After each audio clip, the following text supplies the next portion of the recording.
need to know front and back, right and left, right? The back is usually a little flatter, okay? The back has a sulcus or a groove that runs along, that runs horizontally, right? The front has this sulcus that runs across the front of the heart, diagonally like this, okay? That's where the coronary vessels lie. This is the apex. This is the bottom of the left ventricle. So here over is left, here over is right. All right, so if I'm holding the heart up to my chest like this is the right side, this is the left side. Okay, so this is the right auricle, or the right atria, the upper right chamber, and this is the left. Yep. The little flat things, right? Now if we look at the vessels on the heart, the one that's most anterior, right here, and it kind of runs this way along the top of the heart, this is the pulmonary artery.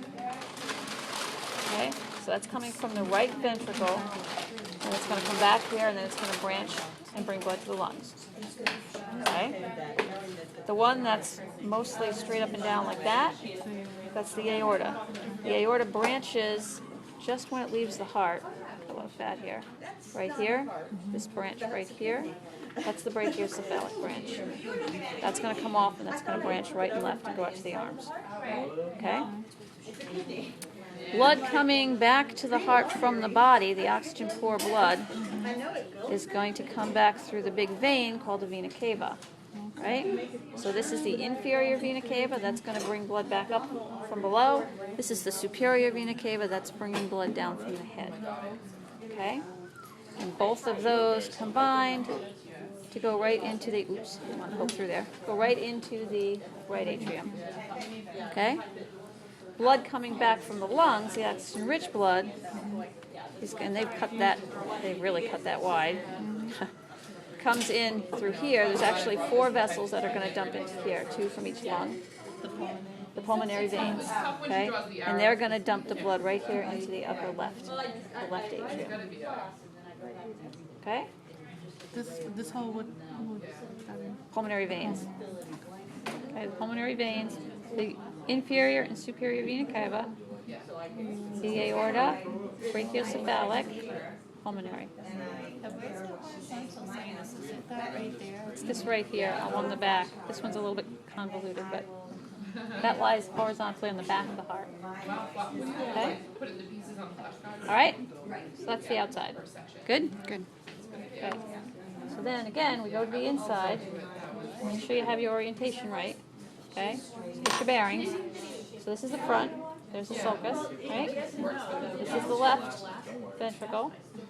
Now we open it up. Okay, we just need 1/2 here. So here's the apex. So this is left, right? This is the left side. So this is the left ventricle, the bigger one, because that has to contract with enough force to send it up through the aorta to the body, right? This is the right ventricle, smaller. This just goes to the lungs. Okay. So if we look, let's start on the right side. Blood comes in. This is what's left of the right atrium, right? So all that oxygen poor blood from the superior and inferior vena cava are dumping in here. And that's going to contract and send blood into the right ventricle. But to get there, you're going to have to go through a valve. And here's the valve right here. On the right side, it's a 3-piece valve. There's 3 cusps or 3 flaps of tissue. Right? Here's one, and here's one. Okay? And those flaps of tissue are anchored in place by these little threads. These are the chordae tendineae, tiny tendons. Okay? And those tendons are anchored in these little bumpy muscles here called the papillary muscles. Okay? And those hold on to the tendons, and they pull on the tendons when the heart contracts and relaxes, and that opens and closes the valve. Okay? Also, in the sheep, in the right ventricle, you see this thick band here? That's called the moderator band. It's only in the sheep. That's only in the sheep. It's only in the sheep, but it's a good marker. That's the right ventricle. Okay? I've been told that it helps to regulate contraction of the heart. I don't know. That's what I've been told. We don't have those, just the sheep. So when that right ventricle contracts, it'll send that oxygen poor blood out to the lungs. So it's got to go out through the pulmonary artery, right? So here's our pulmonary artery. But to get out, you have to go through a valve. Okay? So if you just take your heart in the front, the way it's cut, and bend it open like this. So here's your pulmonary artery. So if you follow that back, you can see here what's left, sort of what's left. Here we go. What's left of the the pulmonary semilunar valve. These flaps of tissue right here. Okay? So it goes out, goes to the lungs. Okay? Picks up all kinds of oxygen, comes back to the heart, comes back to the left. I have a left atrium on that one. Comes back to the left atrium, which is up here. Right? This left atrium. That's going to contract and send the blood to the left ventricle. To get there, you got to go through another valve. This time it's a two-piece valve. There's one piece on this side and there's one piece on the other side. But it's the same deal. It's a cuspid valve, flaps of tissue. They're anchored by the tendonae to the papillary muscles. Okay? So this left ventricle is going to contract and it's going to send blood out this great big aorta, right? To get out, you got to go through a valve.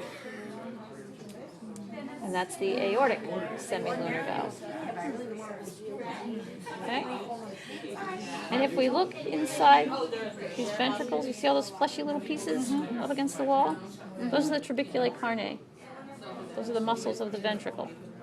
Okay? And they're in the other side too if you look down in there. Okay? So it's trabeculae carnae down here. These little bumps are the papillary muscles. And if we look up in the walls of the atrium, we can open that up enough. Oops. Really open it there. This one. There we go. These are the pectinate muscles. Those are in the atrium. Alright? Oh my god, I love it. Good. That's it. So we need to know.